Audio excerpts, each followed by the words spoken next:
Government ملازم دینی جماعت سے تعلق، جمعہ بھی پڑھاتے ہیں، ریٹائر ہونے والے ہیں، صرف دفتر کے چکروں سے بچنے کے لیے پہلے رشوت دینا چاہتے ہیں،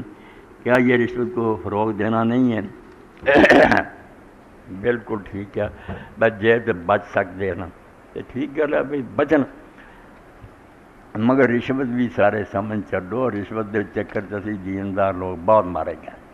میرے دوست یقین صاحب تھے ابراہیم، اللہ رحمت فرمائے،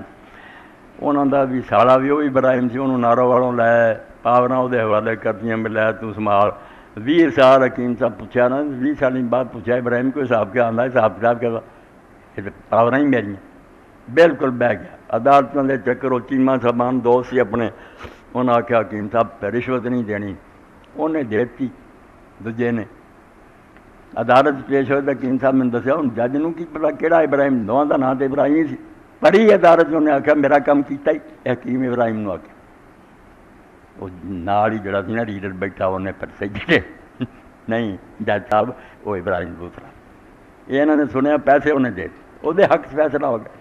مینوں ملے میں حکیم صاحب تمہیں کنے رشوت آخیا، اسے پروں تو دیندار تباہ ہو گئے۔ بھائی ٹھیک ہے بے ایمان کھاندے ہیں حرام کھاندے مگر دین والے بھی حرام نہیں، اینوں گل پتہ میں رشوت نہ آخیا کرو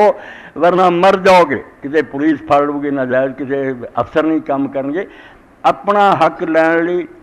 یا اپنے تے ظلم ہو رہا وہ تو جان چھڑاؤنی جڑا دیندا نا وہ صدقہ ہوگا،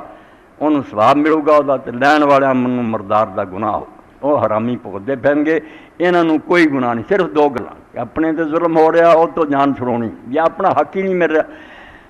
کسی افسر نوں گنڈنا جڑا قرآن پاک ہوندا ولا تظلموا بغیر الحکام لتاکلوا فریقا من اموال الناس بالباطل، غلط طریقے نال جھوٹ بول کے دوجیاں دا مال کھانا اپنا نہیں بنتا، انہاں دا کھون لی دینے پیسے، یہ ڈبل گناہ، نالے اونج نجائز کام ہے، نالے تسی رشوت دے کے غلط فیصلہ کرا رہے، رشوت صرف ہو حضرت ابن مسعود رضی اللہ عنہ ابن حزم فرماؤں ہے یار پڑھو حبشہ جو انہوں نے سپاہیاں نوں پڑھ لیا، انہوں نے آخیا کدے نہ جان چھڑ دے، انہوں نے آخیا انہیں پیسے جو انہوں پڑھو، اس تو رشوت نہ کیا کرو، مسئلہ سمجھا کرو، حق ہوئے تہاڈا، یہ نہ ہوئے کسی دوسرے دا کھانا چاہتے